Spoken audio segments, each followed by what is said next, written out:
আসসালামু আলাইকুম বন্ধুরা, কেমন আছেন আপনারা? আশা করি সবাই ভালো আছেন। আলহামদুলিল্লাহ আমিও ভালো আছি। আবারও একটি নতুন ভিডিও নিয়ে আপনাদের সঙ্গে চলে এসেছি। মিজানুর রহমান আজহারী ওয়াজ। আপনারা যারা মিজানুর রহমান আজহারী ওয়াজ শুনতে ভালোবাসেন তারা পুরো ভিডিওটা দেখে থাকবেন। আশা করি ভালো লাগবে। ভিডিওটি যদি ভালো লাগে একটি লাইক, কমেন্ট ও শেয়ার করবেন বন্ধুরা। চ্যানেলটি সাবস্ক্রাইব করে পাশে থাকবেন বন্ধুরা। ভালো থাকবেন। আপনি দেখেন, এটা পাহাড়ের মাথা, এর পুরো অংশটা মাটির ভিতরে। 29,035 ফিট মাউন্টেন, মাউন্ট এভারেস্ট যেটা, এটার কমপক্ষে 10 গুণ এটা মাটির ভিতরে আছে।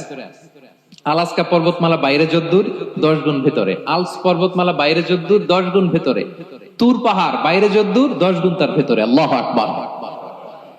এজন্য আল্লাহ বলেন ওয়াইলাল জিবালি কাইফা নুসিবাত, ওরা কি পাহাড়ের দিকে তাকায় না কিভাবে এই পাহাড়গুলোকে আমি তৈরি করেছি। আল্লাহ যখন এই পৃথিবী সৃষ্টি করলেন, পৃথিবীর মধ্যে ভাইব্রেশন হচ্ছিল, কাঁপাকাঁপি, কাঁপছিল পৃথিবী। আল্লাহ পৃথিবীর কাঁপাকাঁপি বন্ধ করার জন্য এই পেরেকের মতো পাহাড়গুলোকে পৃথিবীতে ঠুকে দিলেন, কাঁপাকাঁপি বন্ধ হয়ে গেল। এই দৃশ্য দেখে ফেরেশতারা বলে ইয়া রাব হাল মিন খালকিকা আশাদ্দু আলাল জিবাল। আল্লাহ, পাহাড়ের এত শক্তি, পৃথিবী কাঁপতেছিল, পাহাড় আপনি ঠুকে দিলেন, পৃথিবীর কাঁপাকাঁপি বন্ধ হয়ে গেল। আপনার সৃষ্টির মধ্যে পাহাড়ের চেয়ে শক্তিশালী কিছু আছে? আল্লাহ বললেন আছে। সেটা কি? আল হাদিদ। আল্লাহ বললেন সেটা লোহা। কারণ লোহা দিয়ে পাহাড় কাটা যায়, ঠিক কিনা? লোহার কথা শুনে ফেরেশতারা অবাক। লোহা পাহাড়ের চেয়ে শক্তিশালী? ফেরেশতারা প্রশ্ন করলো ইয়া রাব্বি হাল মিন খালকিকা আশাদ্দু মিনাল হাদিদ, তাহলে আপনার সৃষ্টির মধ্যে লোহার চেয়ে শক্তিশালী কিছু আছে? আল্লাহ বললেন আছে। কি সেটা? আন্নার, আগুন। কারণ আগুন লোহাকে কি করে? গলিয়ে ফেলে। ফেরেশতারা শুধু অবাকই হচ্ছে। ফেরেশতারা বলে আগুনের চেয়ে শক্তিশালী কিছু আছে? আল্লাহ বলে আছে আল মা, পানি। কারণ আগুনে দাউ দাউ করে জ্বলে ওঠা আগুনের মধ্যে পানি দিলে আগুন অস্তিত্ব হারায়। ফেরেশতারা শুধু অবাকই হচ্ছে। তারা বলে তাহলে পানির চেয়ে শক্তিশালী কিছু আছে? আল্লাহ বলেন আছে। আর রিহ, বাতাস। কারণ বাতাস পানিকে একদিক থেকে আরেক দিকে নিয়ে যায়। জলের মধ্যে বায়ুর উচ্ছ্বাস লাগলে জলোচ্ছ্বাস তৈরি হয়, ঠিক কিনা? ফেরেশতারা আবার অবাক হয়ে বলে তাহলে বাতাসের চেয়ে শক্তিশালী কিছু আছে? আল্লাহ বললেন আছে। সেটা কি? বলতেছে বনি আদম। ওই মানুষ শক্তিশালী যে গোপনে দান করে, এত গোপনে যে ডান হাত কি দান করলো, বাঁ হাত সেটা টের পায় না। পড়েন সুবহানাল্লাহ। এই লম্বা হাদিস বলার বা বোঝানোর মূল উদ্দেশ্য হচ্ছে আল্লাহ পাহাড়কে সৃষ্টি করেছেন। ওয়া ইলাল জিবালি কাইফা নুসিবাত, পাহাড়কে আল্লাহ তাআলা জমিনের মধ্যে এভাবে সেট করেছেন। আল্লাহ বলে ওরা কি একটু পাহাড়ের দিকে তাকায় না, আকাশের দিকে তাকায় না? ওরা কি একটা উটের দিকে তাকায় না? ওয়া ইলাল আরদি কাইফা সুতিহাত, ওরা কি জমিনের দিকে তাকায় না জমিনকে কিভাবে আমি বিস্তৃত করেছি। আমরা তো কত চমৎকার মাটি দেখি, তাই না? বীজ রোপণ করে দিলে কি উর্বর জমি, হ্যাঁ, ঘাস লতাপাতা ফলমূল হয়। আসলে পুরো পৃথিবীটাই কি এরকম নরম?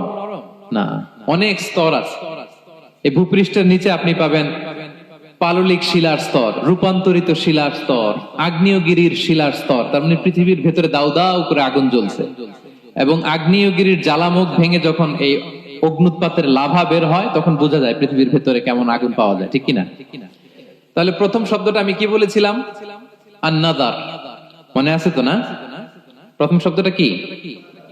আল্লাহ বলে তারা কি নজর করে দেখে না কিভাবে আকাশ বানালাম, উট সৃষ্টি করলাম, কিভাবে জমিন বানালাম, কিভাবে পাহাড় বানালাম। তাহলে এই যে নজর বা অবজারভেশন, রিফ্লেকশন, এটার প্রতি আল্লাহ তাআলা আমাদেরকে উৎসাহিত করেছে। প্রথম পয়েন্ট ক্লিয়ার। মোট পয়েন্ট আলোচনা করব 4টা। বলেন তো কয়টা? একটা ক্লিয়ার। 2 নাম্বার কি ছিল দেখি, কার মনে আছে কিনা? আল আকল, রাইট, কমন সেন্স, রিজনিং।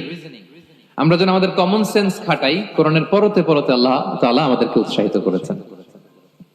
এবং ইন্টারেস্টিংলি জাহান্নামীরা যখন জাহান্নামে যাবে তারা কি বলবে জানেন? সূরা মুলকে এসেছে, তারা বলবে ওয়াকালু লাউ কুননা নাসমাউ আও নাআকিলু মা কুননা ফি আসহাবিস সাঈর। তারা বলবে হায় রে, নবীদের কথা যদি মানতাম আর যদি একটু কমন সেন্স খাটাইতাম তাহলে তো জাহান্নামে আসা লাগতো না। ওই দিনের এই আফসোসে কোনো কাজ হবে? প্রিয় ভাইরা, ওই দিন যত আফসোস করেন কোনো কাজ হবে? তাহলে জাহান্নামীরাও আফসোস করবে হায় রে, একটু যদি আকল খাটাইতাম তাইলে আজকে আর জাহান্নামের আগুনে পোড়া লাগে না। নবীদের কথা যদি শুনতাম আর যদি আকল খাটাতাম, কি খাটাতাম, তাইলে আজকের এই কঠিন অবস্থা আমাদের পড়া লাগতো না। কোরআনের বিভিন্ন আয়াত আল্লাহ তাআলা আমাদেরকে বলেছেন আফালা তাআকিলুন, তোমরা কি আকল খাটাবা না? এই যে দামি কমন সেন্স দিলাম, একটু বুদ্ধি কি খাটাবা না, আকল খাটাবা না তোমরা? এবং কোরআনের একটি আয়াতে আল্লাহ তাআলা বিভিন্ন কসমিক সিম্বলস, ন্যাচারাল ফেনোমেনা, এগুলো উল্লেখ করে সবশেষে তিনি বলেছেন লা আয়াতিন লিকৌমি ইয়াকিলুন, নিশ্চয়ই এগুলোর মধ্যে নিদর্শন রয়েছে, সাইন রয়েছে, কাদের জন্য? লিকৌমি ইয়াকিলুন, যারা আকলবান, যারা কমন সেন্স খাটায়। এই আয়াত আল্লাহ কি কি বলেছেন? দীর্ঘ আলোচনা, আমি খুব সংক্ষেপে বলছি। আল্লাহ তাআলা বলছেন ইন্না ফি খালকিস সামাওয়াতি ওয়াল আরদি ওয়া ইখতিলাফিল লাইলি ওয়ান নাহারি ওয়াল ফুলকি আল্লাতী তাজরি ফিল বাহরি বিমা ইয়ানফাউন নাস وما أنزل الله من السماء من ماء فأحيا به الأرض بعد موتها وبث فيها من كل دابة وتصريف الرياح والسحاب المسخر بين السماء والأرض لآيات لقوم يعقلون। সবগুলো বলে আল্লাহ বললেন এগুলোর মধ্যে নিদর্শন আছে তাদের জন্য যারা কমন সেন্স খাটায়। কি বললেন আল্লাহ?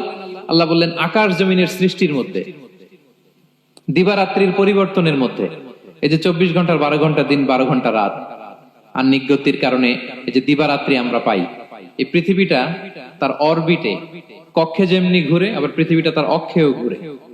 যে আপনারা যারা ক্রিকেট খেলছেন এরকম স্পিন বল করেন না? হ্যাঁ, কমন পড়ছে? স্পিন বল করলে বলটা কিভাবে যায় বলেন তো? ঘুরতে ঘুরতে যায়। তো পৃথিবী যখন সূর্যের চারদিকে কক্ষে ঘুরে, ওই ঘোরার মুহূর্তে সে নিজে স্পিনিং হইতে থাকে, ঘুরতে থাকে। ওই স্পিন হইতে তার এক পিঠ থেকে আরেক পিঠে ঘুরতে তার 24 ঘন্টা সময় লেগে যায়। ওইটার কারণে দিবারাত্রি হয়। 12 ঘন্টায় আমরা দিন পাই, 12 ঘন্টায় আমরা রাত পাই। আল্লাহ বলেন এই দিবারাত্রির পরিবর্তনের মধ্যে নিদর্শন আছে। তারপরে সাগরে যে ভেসে বেড়ায় বড় বড় নৌযান, জলযান, আপনারা দেখেছেন কিনা জানি না, এই যে icon of the ocean, Titanic জাহাজের চেয়ে 10 গুণ বড় জাহাজ আমি দেখে এসেছি পশ্চিমা দেশগুলোতে। এত বিশাল বড় জাহাজ, এটা সামনে দাঁড়ালে এটার দৈত্যের মতো মনে হয়। মালয়েশিয়াতে তো অনেক কন্ডোমোনিয়ামস, 10-15টা কন্ডোমোনিয়ামস একসাথে জোড়া লাগালে এটা যত বড়, ওই ক্রুজগুলো, জাহাজগুলো এত বড়। এক একটা জাহাজের ভেতরে 3000-4000 হোটেল রুম আছে, 8-10টা রেস্টুরেন্ট আছে, ফুটবল স্টেডিয়াম আছে, থিম পার্ক আছে, বিশাল একটা এন্টায়ার সিটি। এই বিশাল ক্রুজগুলো, Icon of the Sea, Virgin Voyages, Royal Caribbean, এগুলো সাগরের উপর দিয়ে ভেসে বেড়ায়। আল্লাহ বলে বল ফুলকিল্লাতি তাজরি ফিল বাহরি বিমা ইয়ানফাউন নাস, সাগরের উপরে বিশাল বড় বড় ক্রুজগুলো ভেসে বেড়ায়, এর মধ্যে নিদর্শন আছে। এরপর আল্লাহ বললেন আমি পানি থেকে সব প্রাণী তৈরি করেছি, ওয়াজআলনা মিনাল মাই কুল্লা শাইইন হাই, সব প্রাণ এসেছে পানি থেকে। বিজ্ঞান এটাকে কনফার্ম করেছে। তারা বলেছে পৃথিবীর সর্বপ্রথম এককোষী প্রাণীর নাম হচ্ছে অ্যামিবা। অ্যামিবা এসছে, জুপ্লাঙ্কটন, ফাইটোপ্লাঙ্কটন, ব্যাকটেরিয়া প্লাঙ্কটন, এভাবে স্পিসিস গুলো ডেভেলপ করেছে। আল্লাহ বলে এর মধ্যে নিদর্শন আছে। এরপর আল্লাহ তাআলা বলেছেন মৌসুমী বায়ু, এই যে বায়ুর প্রবাহ, এতে নিদর্শন আছে।